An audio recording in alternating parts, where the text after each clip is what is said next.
Influence of heredity and environment. Influence of heredity and environment on development. మన వికాసం మీద అనువంశికత పరిసరాల యొక్క పాత్ర. హెరిడిటీ అంటే ఏంటి? అనువంశికత అంటే ఏంటి? Heredity refers to the passing of genetic material from parents to offspring or transmission of genetic traits from one generation to another generation. తల్లిదండ్రుల నుంచి కానీ పూర్వీకుల నుంచి కానీ వారి యొక్క లక్షణాలు పిల్లలకి సంక్రమించటాన్ని అనువంశికత అంటారు. పిల్లవాడు పుట్టంగానే మనం ఏం చేస్తాము అంటే, అబ్బా ఈ పిల్లవాడు ఏ పోలికలతో ఉన్నాడు? అమ్మ పోలిక ఉందా? నాన్న పోలిక ఉందా? తాతలాగా ఉన్నారా? అమ్మమ్మలాగా ఉన్నారా? ఈ పోలికలు అనేటువంటిది పిల్లవానికి ఎక్కడి నుంచి వస్తాయి? తల్లిదండ్రుల నుంచి కానీ తాత ముత్తాతల నుంచి కానీ వస్తాయి. ఇలా పోలిక రావటానికి కారణం ఏంటి? జీన్స్, జన్యువుల ద్వారా వస్తాయి. కాబట్టి జీన్స్ని ఏమంటాము అంటే ప్రైమరీ బేసిస్ ఫర్ హెరిడిటీ అంటాం. ఈ హెరిడిటీ అనేటువంటిది ఫిక్స్డ్ ఆర్ స్టాటిక్, ముందుగానే నిర్ణయించబడి ఉంటుంది. దీంట్లో మార్పులు చేయటానికి అనేటువంటిది కుదరదు. ఫస్ట్లోనే ఫిక్స్డ్గా డిసైడ్ అయిపోయి ఉంటుంది. మార్పులు అనేటువంటిది చేయలేదు. ఎన్విరాన్మెంట్, పరిసరాలు అనేవి ఏంటివి? Environment is everything that effects the individual except his jeans. తన జన్యువులు తప్ప పిల్లవాని మీద ప్రభావం చూపేటువంటి ప్రతి అంశము కూడా పరిసరాలకి సంబంధించిందే. ఎవరు చెప్తారు? బోరింగ్, లాంగ్ ఫీల్డ్, వెల్డ్ అనేటువంటి శాస్త్రవేత్తలు ఈ డెఫినేషన్ ఇచ్చారు ఎన్విరాన్మెంట్కి. అంటే ఒక జన్యువులు తప్ప, అంటే పుట్టుకతో తనకు వచ్చినటువంటి లక్షణాలు తప్ప మిగిలినవన్నీ కూడా ఆ పిల్లవానికి ఎన్విరాన్మెంట్ నుంచే వస్తాయి. ఏ వచ్చినా కూడా అవన్నీ కూడా ఎన్విరాన్మెంట్కి సంబంధించినవే. వాని డెవలప్మెంట్లో జీన్స్ తప్ప పిల్లవాని యొక్క డెవలప్మెంట్లో ప్రభావం చూపేటువంటి ప్రతి ఒక్క అంశం కూడా పరిసరాలకి సంబంధించిందే. పుట్టినప్పటి నుంచి ఎక్కడ ఈ ఎఫెక్ట్ అనేటువంటిది స్టార్ట్ అవుతుంది మనకి? ఫస్ట్ హోమ్లో స్టార్ట్ అవుతుంది. ఇక్కడ family, neighbourhood, peers, school, society, culture, ఇవన్నీ కూడా పిల్లల మీద ప్రభావాన్ని చూపిస్తాయి.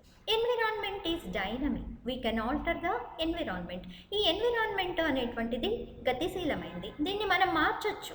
ఈవెన్ ఒక ప్లేస్ నుంచి ఇంకో ప్లేస్కి పోయినాము అంటే అక్కడ ఉండేటువంటి ఎన్విరాన్మెంట్ అయినటువంటిది మారిపోతుంటుంది. పిల్లవాడు కూడా డిఫరెంట్ ఎన్విరాన్మెంట్స్కి అడ్జస్ట్ అయి ఉండాలి. ఫ్యామిలీలో ఒక రకమైనటువంటి ఎన్విరాన్మెంట్ ఉంటుంది, స్కూల్లో ఒక రకమైనటువంటి ఎన్విరాన్మెంట్ ఉంటుంది, సొసైటీలో నువ్వు మింగిల్ అవ్వాలి అంటే ఇంకో రకమైనటువంటి ఎన్విరాన్మెంట్ని ఫేస్ చేయాలి. కాబట్టి ఎన్విరాన్మెంట్ మారుతూ ఉంటుంది, ప్రదేశానికి మారుతుంది. దాన్ని మనం వాంటెడ్గా కూడా మార్పులు అనేటువంటిది ఎన్విరాన్మెంట్లో తీసుకురావచ్చు. Influence of heredity on development. మన వికాసం మీద అనువంశికత యొక్క ప్రభావం ఏంటి?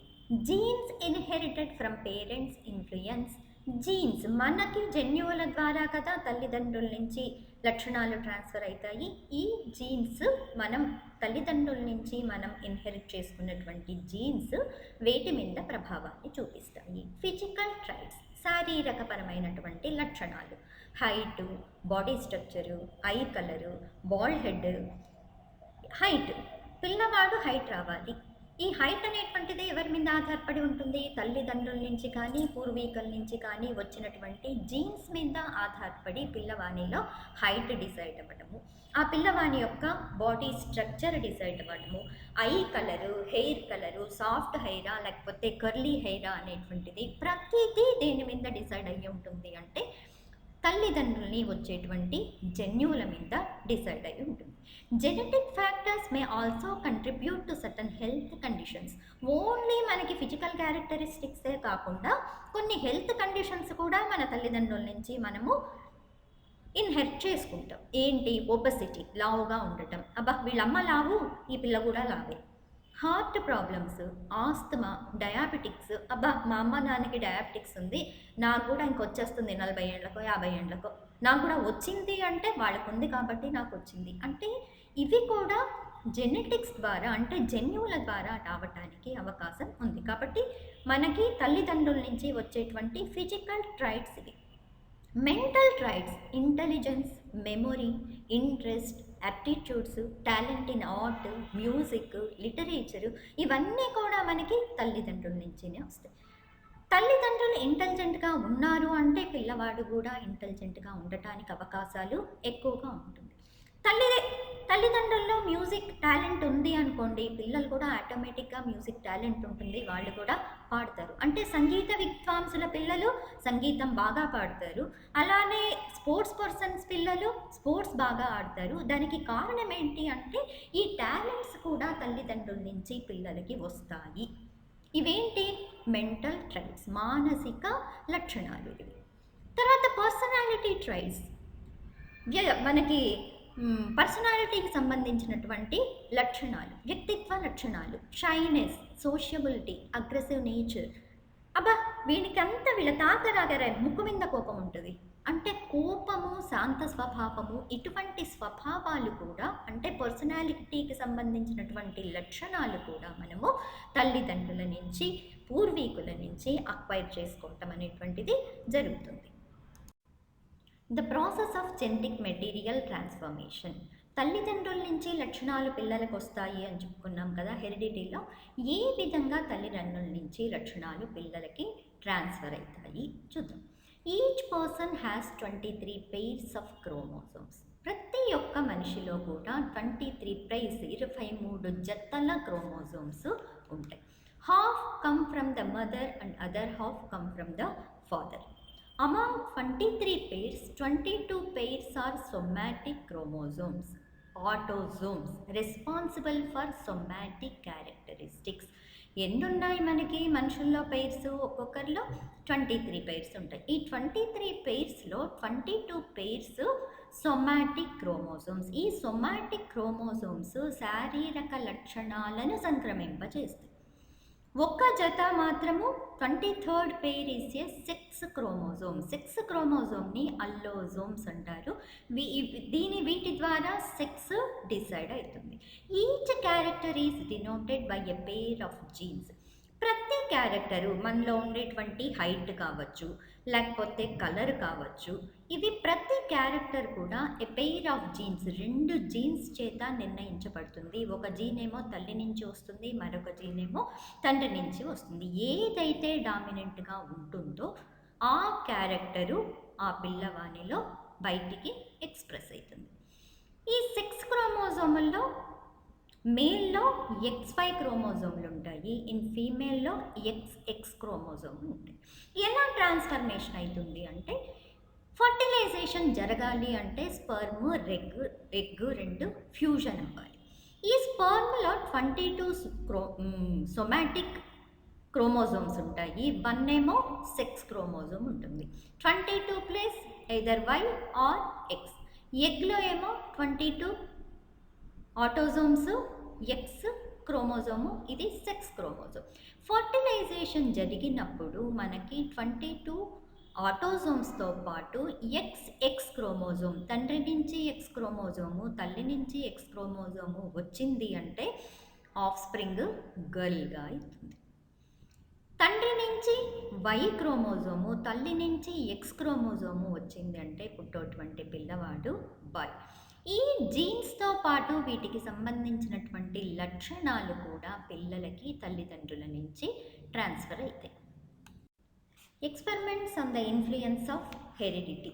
డెవలప్మెంట్ మీద హెరిడిటీ ప్రభావాన్ని రుజువు చేయటానికి కొంతమంది శాస్త్రవేత్తలు ప్రయోగాలు చేశారు. దీంట్లో ప్రముఖుడు Francis Galton. Francis Galton experimented on prominent families and states that the children from those families adopt their ancestral characteristics. ఈయన ఎవరి మీద చేశారు అంటే ప్రామినెంట్ ఫ్యామిలీస్, రాజవంశీకుల మీద, పండితుల మీద, సంగీత విద్వాంసుల మీద ప్రయోగాలు చేశారు. అక్కడి నుంచి వచ్చినటువంటి పిల్లలు వాళ్ళకి సంబంధించినటువంటి లక్షణాలను కలిగి ఉన్నారు అని ఈ ఎక్స్పెరిమెంట్ ద్వారా ప్రూవ్ చేసి డెవలప్మెంట్ మీద హెరిడిటీ ప్రభావం ఎక్కువగా ఉంటుంది అని చెప్పారు. ఈయన రాసినటువంటి పుస్తకము హెరిడిటరీ జీనియస్. నెక్స్ట్ ఫ్రీమన్ అనేటువంటి శాస్త్రవేత్త identical twins, fraternal twins, siblings, cousins మీద ప్రయోగాలు చేసి there is a correlation between heredity and intelligence, అనువంశికతకి ప్రజ్ఞకు మధ్య సహసంబంధం ఉంది అని నిరూపించటం జరిగింది. ఐడెంటికల్ ట్విన్స్ అంటే ఎవరు? మనకి స్పర్మ్, ఎగ్ రెండు ఫర్టిలైజేషన్ అయిన తర్వాత జైగోట్ ఫామ్ అవుతుంది. ఈ జైగోట్ రెండుగా డివైడ్ అయ్యి ఇద్దరు పిల్లలు వచ్చారు అంటే వాళ్ళని ఐడెంటికల్ ట్విన్స్ అంటారు. ఒకటే ఫర్టిలైజేషన్, ఒకే జైగోట్ డివైడ్ అయ్యి ఇద్దరు పిల్లలు వస్తే ఐడెంటికల్ ట్విన్స్. వీళ్ళు ఇద్దరు అబ్బాయిలన్నా ఉంటారు, ఇద్దరు అమ్మాయిలన్నా ఉంటారు. వీరిద్దరిలో లక్షణాలు ఎక్కువగా ఉండటానికి అవకాశం ఉంటుంది. మనం బయట చూసినా కూడా ఇద్దరిని పోల్చుకోవటం కూడా మనం కష్టంగానే ఉంటుంది. కరెక్ట్గా పూర్తిగా ఐడెంటికల్గానే ఉంటారు.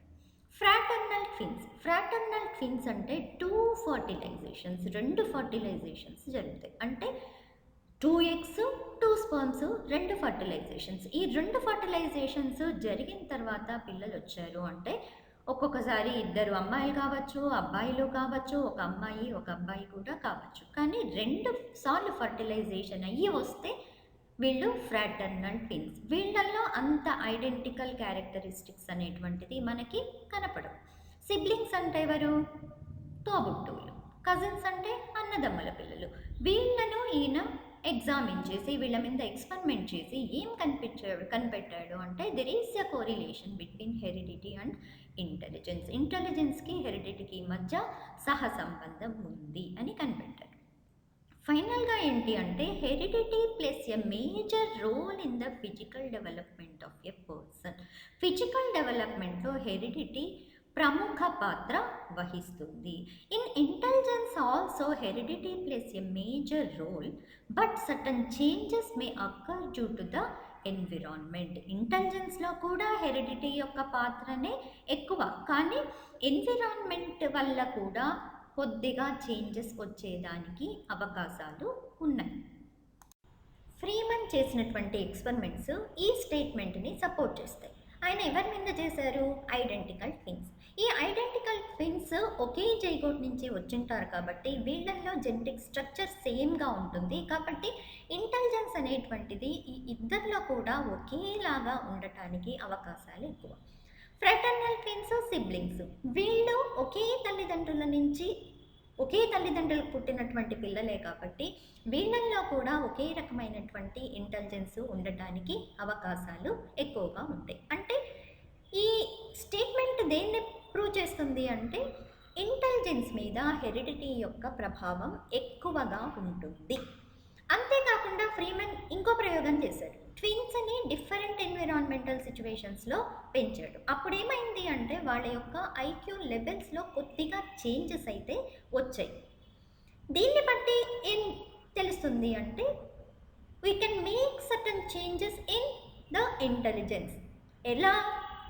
త్రూ ద ఎన్విరాన్మెంట్ ద్వారా కూడా కొద్దిగా చేంజెస్ చేయడానికి అవకాశం ఉంది. పిల్లవాడిలో ఈ ఇంటెలిజెన్స్ ఉంది. మనం ప్రాపర్ ఎన్విరాన్మెంట్ కనుక ప్రొవైడ్ చేశాము అంటే ఈ ఐక్యూ లెవెల్స్లో కొద్దిగా మార్పులు తీసుకురావడానికి అవకాశం ఉంది. కానీ in intelligence heredity plays a major role but certain changes may occur due to the environment. Influence of environment on development. పరిసరాల ప్రభావం ఏంటి వికాసం మీద? Prenatal environment. పిల్లవాడు పుట్టక ముందే ఈ పరిసరాల యొక్క ప్రభావము అనేటువంటిది పిల్లవాని మీద స్టార్ట్ అయిపోతుంది. Environmental factors during pregnancy such as maternal nutrition and exposure to toxins can impact foetal development. పిల్లవాడు కడుపులో ఉండంగానే తల్లి తీసుకునేటువంటి ఆహారము, తల్లి తీసుకునేటువంటి దేనికన్నా టాక్సిన్కి ఎక్స్పోజ్ అయినా ఆమె తీసుకునేటువంటి మందులు ఇవన్నీ కూడా the impact the foetal development. Next after birth childhood environment. ఈ చైల్డ్హుడ్ ఎన్విరాన్మెంట్ ఎలా పిల్లవాని మీద ప్రభావం చూపుతుంది? Parental care and attachment impact emotional and social development of the child. Parental care, how the parents take care of the children, and attachment, how they are providing love and affection towards the children. These affects the emotional and social development of the children. పిల్లవాడిని ఏ విధంగా చూసుకుంటున్నారు, ఏ విధంగా పిల్లవానికి ప్రేమ ఆప్యాయత ఇస్తున్నారు అనేటువంటి దాని మీద పిల్లల యొక్క ఎమోషనల్ సోషల్ డెవలప్మెంట్ ఆధారపడి ఉంటుంది. Nutrition and health. Access to proper nutrition and health care contributes to physical and cognitive development. మంచి న్యూట్రిషన్ ఇచ్చాం, మంచి న్యూట్రిషియస్ ఫుడ్ ఇచ్చాము అనుకోండి, that contributes to proper physical development. మంచి ప్రాపర్ ఫిజికల్ డెవలప్మెంట్ అయింది అంటే ఆటోమేటిక్గా it promotes cognitive development. Sound mind in sound body అంటారు కదా. కాబట్టి న్యూట్రిషన్ హెల్త్ బాగా ఉంది అంటే it promotes physical and cognitive development in the children. Educational environment. విద్యా సంబంధమైనటువంటి వాతావరణం. Quality of education, access to learning resources and teaching methods influence cognitive development. ఇది టీచర్స్, కాబోయే టీచర్స్గా మీరందరూ జాగ్రత్తగా గుర్తుపెట్టుకోవాలి. మనం పిల్లలకు అందించేటువంటి క్వాలిటీ, ఎంత క్వాలిటీగా పిల్లలకి ఎడ్యుకేషన్ ఇస్తున్నాము. యాక్సెస్ టు లెర్నింగ్ రీసోర్సెస్ పిల్లలకి ఏం ప్రొవైడ్ చేస్తున్నాము, టీచింగ్ లెర్నింగ్ ఎలా ఉంది, మంది మెథడ్స్ ఏం యూస్ చేస్తున్నాము, ప్లేవే మెథడ్లో చెప్తున్నామా, యాక్టివిటీ బేస్డ్ మెథడ్లో చెప్తున్నామా, పిల్లలకి టీఎల్ఎం ఉపయోగించి చెప్తున్నామా, ఇవన్నీ కూడా influence the cognitive development of the child. Peer interactions in education settings contribute to social and emotional development. వాళ్ళు పిల్లలతో సహా విద్యార్థులతో జరిపేటువంటి ఇంటరాక్షన్స్ వాళ్ళల్లో సోషల్ అండ్ ఎమోషనల్ డెవలప్మెంట్ని పెంపొందించడానికి తోడ్పడతాయి. Socio economic factors. Socio economic conditions of the family affects the development of the child. కుటుంబం యొక్క సాంఘిక ఆర్థిక పరిస్థితులు పిల్లవాని యొక్క డెవలప్మెంట్ మీద ప్రభావాన్ని చూపిస్తాయి. Socio economic status affects access to resources such as quality education, health care and enrichment activities. ఆర్థికంగా సాంఘికంగా వెనుకబడినటువంటి కుటుంబాల్లో పిల్లలు ఉన్నారనుకోండి, ఏమవుతుంది వీళ్ళకి క్వాలిటీ ఎడ్యుకేషన్ అనేటువంటిది ప్రొవైడ్ చేయడానికి అవకాశాలు ఉండవు. వాళ్ళకు కావాల్సినటువంటి హెల్త్ కేర్ ప్రొవైడ్ చేసేటువంటి అవకాశాలు ఉండవు. వాళ్ళని వాళ్ళ యొక్క అబిలిటీస్ని ఎన్రిచ్ చేసేటువంటి యాక్టివిటీస్ తల్లిదండ్రులు ప్రొవైడ్ చేయలేరు బికాస్ ఆఫ్ దేర్ పావర్టీ. దీనివల్ల పిల్లవాని యొక్క డెవలప్మెంట్, సోషల్ డెవలప్మెంట్ కావచ్చు, కాగ్నిటివ్ డెవలప్మెంట్ కావచ్చు, అఫెక్ట్ అవ్వడానికి అవకాశాలు ఎక్కువగా ఉంటాయి. Environmental stressors such as poverty or instability can impact developmental outcomes. వాళ్ళ యొక్క పావర్టీ ఏమవుతుంది అంటే తల్లిదండ్రుల్లో ఒక రకమైనటువంటి స్ట్రెస్ని క్రియేట్ చేస్తుంది. అప్పుడు ఆ పిల్లలకి కావలసినటువంటి అవకాశాలు మనం ఇవ్వలేకపోతున్నామే అనేటువంటి భావన తల్లిదండ్రులలో ఒక రకమైనటువంటి స్ట్రెస్ క్రియేట్ అవుతుంది. ఇది కూడా పిల్లల యొక్క డెవలప్మెంటల్ అవుట్కమ్స్ మీద ప్రభావాన్ని చూపిస్తుంది. ఈ పావర్టీ వల్ల పిల్లల్లో క్రియేట్ అయ్యేటువంటి స్ట్రెస్ కూడా వాళ్ళ యొక్క డెవలప్మెంటల్ అవుట్కమ్ మీద ప్రభావాన్ని చూపిస్తుంది. నాకు ఇతరుల్లాగా నేను ఉండలేకపోతున్నానే, నాకు మంచి ఎడ్యుకేషన్ రావట్లేదే, నాకు వాళ్ళకు వచ్చినట్టుగా రిసోర్సెస్ రావట్లేదే అనేటువంటి భావన పిల్లవానిలో ఒక స్ట్రెస్ క్రియేట్ చేస్తుంది. ఇది వాళ్ళ యొక్క డెవలప్మెంటల్ అవుట్కమ్ మీద ప్రభావాన్ని చూపిస్తుంది. Socio cultural environment. Effect of socio cultural environment on development. మనిషిగా మనం సమాజంలో నివసిస్తుంటాం. ఈ సమాజంలో నివసించేటప్పుడు సమాజంలో ఉన్నటువంటి వాతావరణము, ఈ సమాజంలో అనుసరించేటువంటి సంస్కృతి మన యొక్క డెవలప్మెంట్ మీద ప్రభావం చూపిస్తాయి. Positive social environments and support networks contribute to emotional wellbeing and resilience.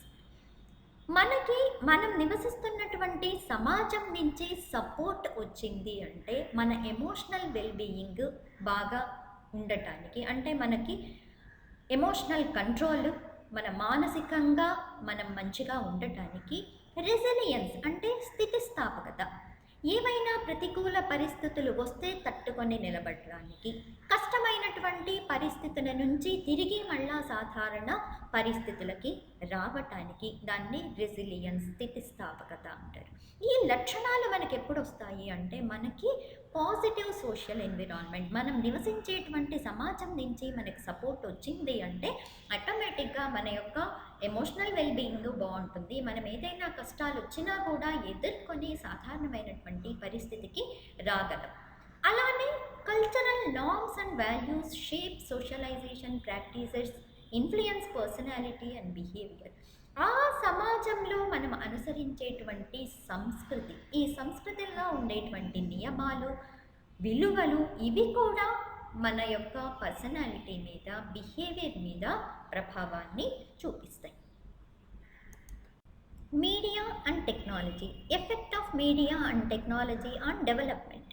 Exposure to media and technology can influence cognitive development and information processing. Media అంటే మనకి బయట మీడియాకి, మన యొక్క సాంకేతికతకి మనం ఎంత ఎక్కువగా ఎక్స్పోజ్ అయ్యాము అంటే అంతగా మన కాగ్నిటివ్ డెవలప్మెంట్ మీద అవి ప్రభావాన్ని చూపిస్తాయి. ఇప్పుడు మనం అంతా చేస్తున్నటువంటి పని అదే కదా. మీడియా మనకి చేతిలో పొద్దున్నే తిన్నప్పటి నుంచి సెల్ ఫోన్ ఉండాల్సి ఉంటాయి. దాంట్లో ఎన్ని రకాలైనటువంటి ఇన్ఫర్మేషన్ని మనం గ్యాదర్ చేయొచ్చు. మనకు కావాల్సినటువంటి ఇన్ఫర్మేషన్ను గూగుల్ సెర్చ్లో కొట్టి ఇమ్మీడియట్గా ఏ ఇన్ఫర్మేషన్ కావాలి అంటే ఆ ఇన్ఫర్మేషన్ని మనము అండర్స్టాండ్ చేసుకోవచ్చు. కావాల్సిన ఇన్ఫర్మేషన్ని మనము వెతుక్కోవచ్చు. దీనివల్ల ఏమవుతుంది, ఆ విషయాల్ని వెంటనే తెలుసుకోవటం వల్ల మన యొక్క కాగ్నిటివ్ డెవలప్మెంట్ మీద ప్రభావాన్ని చూపిస్తుంది. Media also contributes to socialization by shaping our attitudes, values and cultural perceptions. ఈ మీడియా అనేటువంటిది మన సోషలైజేషన్ మీద కూడా ప్రభావాన్ని చూపిస్తుంది. సోషలైజేషన్ అంటే ఏంటి? Acquiring the abilities that are needed to be a member in the society. ఒక సమాజంలో మనిషిగా ఉండటానికి, మనిషిగా మెలగటానికి ఎటువంటి క్యారెక్టరిస్టిక్స్ అయితే కావాలో అటువంటి క్యారెక్టరిస్టిక్స్ని, అటువంటి అబిలిటీస్ని మనం డెవలప్ చేసుకోవటానికి మీడియా తోడ్పడుతుంది. ఎలా? బై షేపింగ్ అవర్ యాటిట్యూడ్స్, మన యొక్క వైఖరులను రూపొందించటం ద్వారా, విలువలని, మనం సంస్కృతి పట్ల అవగాహన, మనకు ఉండేటువంటి అవగాహనను పెంపొందించటం ద్వారా మనలో సోషలైజేషన్ అవ్వటానికి ఈ మీడియా అనేటువంటిది తోడ్పడుతుంది. అంటే ఈ media helps in our cognitive development and also the social development. Social environments continue to impact mental and emotional well-being throughout the aging process. మన జీవితాంతం కూడా ఈ సోషల్ ఎన్విరాన్మెంట్ అనేటువంటిది మన మెంటల్ అండ్ ఎమోషనల్ వెల్బీయింగ్ మీద తన ఇంపాక్ట్ని చూపిస్తూనే ఉంటుంది. Experiments on the influence of environment on development. వికాసం మీద పరిసరాల ప్రభావాన్ని బలపరిచేటువంటి ఎక్స్పెరిమెంట్స్. డబ్ల్యూసి బాగ్లే అనేటువంటి శాస్త్రవేత్త ప్రయోగాలు చేసి there is a correlation between the development and educational opportunities and school facilities అని అంటాడు. అంటే డెవలప్మెంట్ మీద ఆ పిల్లవాడు పొందేటువంటి ఎడ్యుకేషనల్ ఆపర్చునిటీస్, విద్యావకాశాలు, స్కూల్లో ఉండేటువంటి ఫెసిలిటీస్ కూడా డెవలప్మెంట్ మీద ప్రభావాన్ని చూపిస్తాయి. ఈ ప్రయోగాలు ఎందుకు అంటే ఏ శాస్త్రవేత్త ఏం చెప్పాడు అనేటువంటిది అడగడు. ఒక పిల్లవానికి ఎడ్యుకేషనల్ ఆపర్చునిటీస్ లేకపోవటం వల్ల కాగ్నిటివ్ డెవలప్మెంట్ సరిగా లేదు. ఇది ఈ కింది ప్రభావాన్ని సూచిస్తుంది. అంటే ఎన్విరాన్మెంట్ సరిగా లేకపోవటం వల్ల ఆ పిల్లవానిలో డెవలప్మెంట్ అనేటువంటిది సరిగా జరగదు. ప్రతిదీ కూడా అప్లికేషన్ టైప్లోనే అవగాహన చేసుకోవాలి. డైరెక్ట్గా క్వశ్చన్ ఇలానే ఉండదు. ఎవరు ఏ ప్రయోగం చేశారు అన్నది అడగరు. వాళ్ళు చేసినటువంటి ప్రయోగ రిలేటెడ్గా క్వశ్చన్ అప్లికేషన్ టైప్లో వస్తుంది. ఈయన రాసినటువంటి పుస్తకము ఎడ్యుకేషనల్ డిటర్మినిజం. గార్డన్ అనేటువంటి శాస్త్రవేత్త ప్రయోగాలు చేసి mental ability slows down in the absence of proper social and cultural environment. పిల్లలకి సరైనటువంటి సోషియో కల్చరల్ ఎన్విరాన్మెంట్ లేకపోతే, సాంస్కృతపరమైనటువంటి వాతావరణం సరిగా లేకపోతే వాళ్ళల్లో ఉండేటువంటి మెంటల్ అబిలిటీస్ తగ్గిపోతాయి. ఈయన పడవ నడిపే పిల్లల మీద, జిప్సీ నడిపే పిల్లల మీద ప్రయోగాలు చేశాడు. పిల్లల యొక్క చైల్డ్హుడ్లో ఏమో వాళ్ళలో ఐక్యూ లెవెల్స్ బాగా ఉన్నాయి. తర్వాత వయసు గడిచే కొద్దీ వాళ్ళకి సరైనటువంటి ఎన్విరాన్మెంట్ లేకపోవటం వల్ల ఈ మెంటల్ అబిలిటీస్, వాళ్ళ యొక్క ఐక్యూ లెవెల్స్ గ్రాడ్యువల్గా డిక్రీజ్ అయిపోయాయి. న్యూమన్, ఫ్రీమన్ అనేటువంటి శాస్త్రవేత్తలు 19 మంది ఐడెంటికల్ ట్విన్స్ మీద ప్రయోగాలు చేశాడు. ఫ్రీమన్ అనేటువంటి అతను హెరిడిటీకి సంబంధించిన ప్రయోగం కూడా చేశారు కదా. ఈ 19 మంది ఐడెంటికల్ ట్విన్స్ని డిఫరెంట్ ఎన్విరాన్మెంట్స్లో పెంచి వాళ్ళ యొక్క ఐక్యూ లెవెల్స్ని టెస్ట్ చేస్తే కొద్దిగా డిఫరెన్స్ అనేటువంటిది కనిపించింది. ఈ ఐక్యూ లెవెల్స్లో తేడా వచ్చింది. ఈ తేడాకి కారణం ఏంటి అంటే ఎన్విరాన్మెంట్ అని ప్రూవ్ చేశారు. డబ్ల్యూబి వాట్సన్ అనేటువంటి శాస్త్రవేత్త ఒక స్టేట్మెంట్ ఇచ్చాడు. ఏంటి అంటే, give me a dozen healthy individuals irrespective of their hereditary traits. I will make them into doctors, engineers, teachers, clergymen, and if you want, I will make them into dacoits and thieves. నాకు మంచిగా హెల్తీగా ఉండేటువంటి పర్సన్స్ని ఇవ్వండి, irrespective of their hereditary ట్రైట్స్. ఎటువంటి hereditary నుంచి వచ్చినా కూడా పర్వాలేదు, నేను వాళ్ళని, మీరు డాక్టర్ కావాలంటే డాక్టర్లు చేస్తా, ఇంజనీర్ కావాలంటే ఇంజనీర్లను చేస్తా, టీచర్ కావాలంటే టీచర్లను చేస్తా, లేకపోతే మత బోధకులుగా చేస్తా, మీరు కావాలి అంటే వాళ్ళని దొంగలుగా, డెకాయిడ్స్గా కూడా చేస్తా. అంటే ఇలా అలా ఎక్స్ప్రెస్ చేయటంలోని, అలా స్టేట్మెంట్ ఇవ్వడంలో ఏం కనిపిస్తుంది అంటే ఈయన పరిసరాలకు ఎంత ప్రాముఖ్యతనిచ్చినాడు అనేటువంటిది కనిపిస్తుంది. కొన్నిట్లో ఏమో ఎన్విరాన్మెంట్ ప్రామినెంట్ రోల్ ప్లే చేస్తే, కొన్నిట్లో ఏమో హెరిడిటీ ప్రామినెంట్ రోల్ ప్లే చేస్తుంది. ఎన్విరాన్మెంట్ అనేటువంటిది ఎమోషనల్ డెవలప్మెంట్లో, సోషల్ డెవలప్మెంట్లో, పర్సనాలిటీ డెవలప్మెంట్లో ప్రముఖ పాత్ర వహిస్తుంది. Environment plays a major role in emotional, social and personality developments of the person. Interaction of heredity and environment. Both heredity and environment together play equally important role in the development of an individual. ఒక ఇండివిజువల్లో development జరగాలి అంటే both heredity and environment play equally important role. 50% role హెరిడిటీది, 50% role ఎన్విరాన్మెంట్ది. ఈ రెండు కూడా equal role పోషిస్తాయి ఒక పర్సన్ డెవలప్ అవ్వాలి అంటే. Development of all traits depend upon both genetic and environmental factors. మనలో ఏ లక్షణం డెవలప్ అవ్వాలి అన్నా కూడా అది both genetic and environmental factors మీద ఆధారపడి ఉంటుంది. Heredity lays the foundation for the intellectual potential or ability of the child. Environmental nurtures that potentiality. Heredity ఏం చేస్తుంది? ఆ చైల్డ్కి కావాల్సినటువంటి పొటెన్షియల్ని ఇస్తుంది, ఆ సామర్థ్యాన్ని ఇస్తుంది. ఎన్విరాన్మెంట్ ఏం చేస్తుంది అంటే ఆ సామర్థ్యాన్ని పోషిస్తుంది.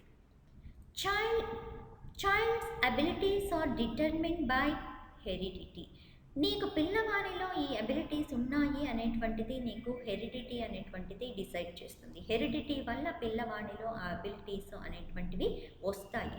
But the development of these abilities depend on the opportunities that the child gets from the environment.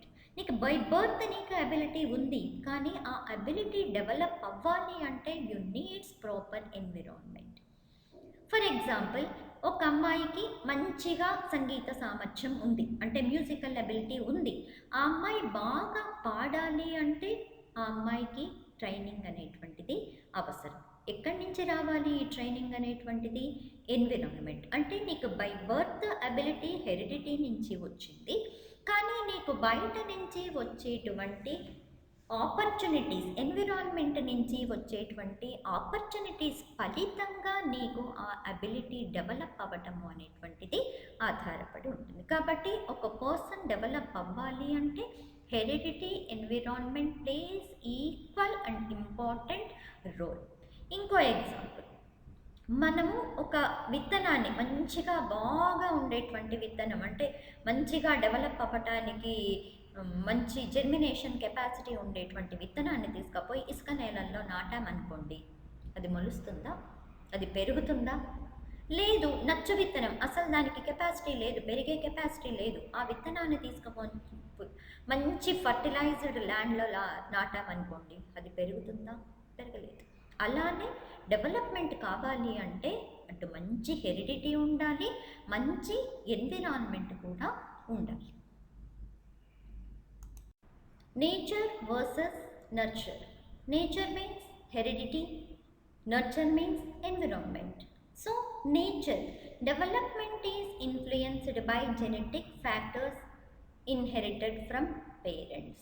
Nature ప్రకారము డెవలప్మెంట్ అనేటువంటిది తల్లిదండ్రుల నుంచి వచ్చినటువంటి జెనెటిక్ ఫ్యాక్టర్స్ వల్ల ప్రభావితం కాబడుతుంది.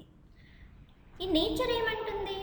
Genes play a predominant role in determining characteristics such as intelligence, personality and physical attributes.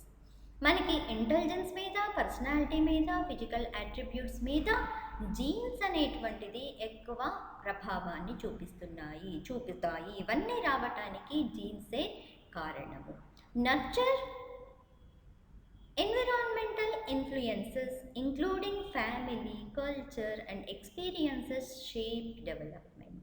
It emphasizes that the environment including family, culture and education plays a crucial role in shaping individuals.